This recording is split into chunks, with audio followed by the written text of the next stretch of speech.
तो राजधानी रायपुर के सिमरन स्क्वायर में इस समय हम खड़े हैं और मेरे पीछे आप देख सकते हैं कितनी बड़ी संख्या में यहाँ पर कुछ युवा हैं, कुछ महिलाएं हैं, वो खड़े हैं। एक समस्या को लेकर पहुंचे हुए हैं वीरेंद्र दुबे जी के साथ। वीरेंद्र दुबे जी को आप जानते हैं, मुझे परिचय देने की जरूरत नहीं है। वीरेंद्र जी, आज इतनी बड़ी संख्या में ये जो वर्ग है, किन मांगों को लेकर, किन समस्याओं को लेकर आपके पास पहुंचा हुआ है?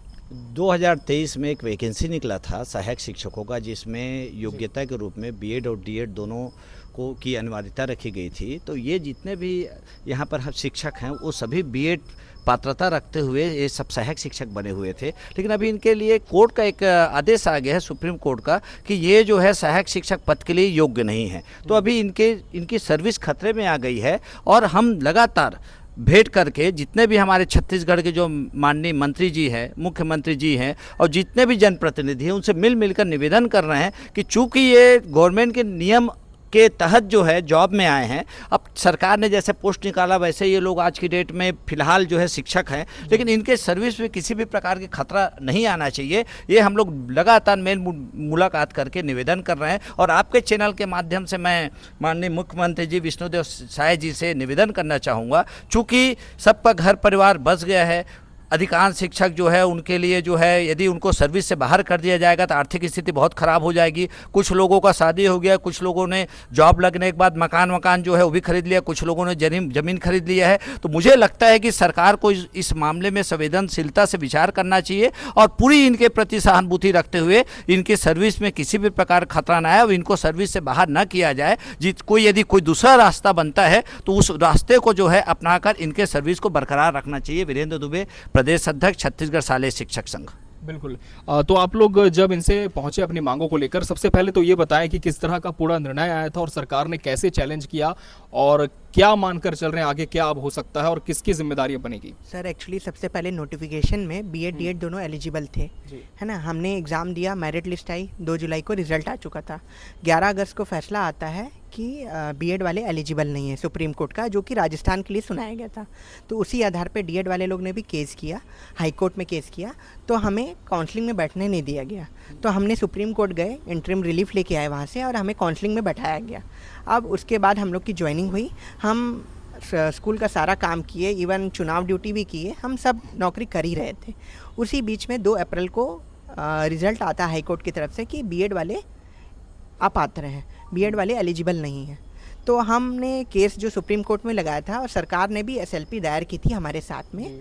तो अभी उसका फैसला आया कि हम डिसमिस हो गए हैं, है ना। अभी जारी नहीं हुआ, डेट शीट नहीं आई, डेट लिस्ट नहीं आई है, बट हमें ये है कि हमारे खिलाफ ही आया है।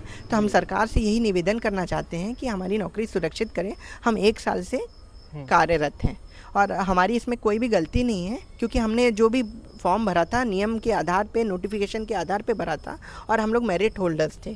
तो हम सरकार से यही आशा करते हैं कि हमारी नौकरी सेव करें और हमें बचाएं, कैसे भी समायोजन करके, जिस भी तरीके से जो भी कोई रास्ता निकलता हो हमारे लिए सरकार पहल करे और सरकार हमें नौकरी में रखे रहे और बचाए हमारी नौकरी। बिल्कुल। तो चिंता साफ तौर पर आप चेहरे पर देख सकते हैं कि नौकरी को लेकर काफ़ी चिंता है। महिलाओं से भी बातचीत करते हैं। मैम, क्या लगता है अब आगे क्या कदम हो सकता है और क्या आपकी तरफ से कोई प्रतिनिधिमंडल सरकार से इस पूरे विषय को लेकर अभी मिल चुका है या फिर मिलने वाला है? कुछ आगे स्टेप लेंगे? और माननीय सुप्रीम कोर्ट का जो आदेश आया है कि हमारे केस को डिसमिस कर दिया, हमने जो पीएल लगाया था, तो उसके बाद हम लोग सभी भय का वातावरण है। हम लोग कोशिश कर रहे हैं कि, क्योंकि हमारी आखिरी उम्मीद जो है हमारा गवर्नमेंट है, कि उन्होंने हमें नियुक्ति दी है।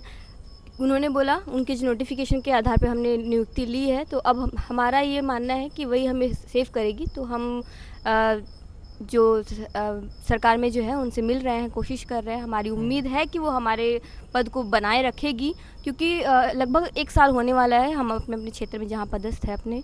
तो रायपुर में, जैसे मेरा निवास रायपुर है, यहाँ से मैं बहुत दूर कांकेर में मेरी पोस्टिंग है, वहाँ पर रह रही हूँ। तो एक सुदूर क्षेत्र में जाना, लगभग 12-13 किलोमीटर मेरा स्कूल है डेली, वो एक शेड्यूल बन चुका है। और गवर्नमेंट जॉब एक सेफ्टी वाला जॉब होता है। तो अगर ये इतने दिनों के बाद अगर मेरा ये जॉब जाता है, तो अभी मैं अपने आप को मेंटली प्रिपेयर नहीं कर पाऊँगी कि किसी दूसरे एग्ज़ाम के लिए मैं तैयारी करूँ। तो बहुत एक जो वातावरण होगा उस समय, लगभग 2,900-3,000 लोग प्रभावित हो रहे हैं इससे। तो उन लोग क्या करेंगे अपने उनका भविष्य क्या होगा, ये बहुत सोचने वाला विषय है। बिल्कुल, तो भविष्य क्या होगा इसे लेकर चिंता के बादल छा चुके हैं। क्या लगता है कि बात सही तरह से रखी गई थी या फिर कहीं कुछ कमी रह गई? सर, बात तो सही तरीके से रखी गई थी, पर हमको सरकार से उम्मीद है कि हम हमारे पद को बनाए रखेंगे। 3000 लोग आज बेघर हो चुके हैं, रोड पर आ चुके हैं। हम लोग, कोई भी विद्यार्थी तैयारी करता है तो सिर्फ नोटिफिकेशन देखकर ही करता है। तो सरकार ने हमारी नियुक्ति दी, इसलिए हमको सरकार से पूरी उम्मीद है कि हमारे पद को बनाए रखेंगे। बिल्कुल। वीरेंद्र जी, एक चीज़ हम आपसे और समझना चाहेंगे कि अब सरकार के कदम तो अपनी ओर है, लेकिन इनके लिए इनकी नौकरी ना जाए या कुछ और ऐसा किया जाए तो क्या कोई वैकल्पिक व्यवस्था हो सकती है?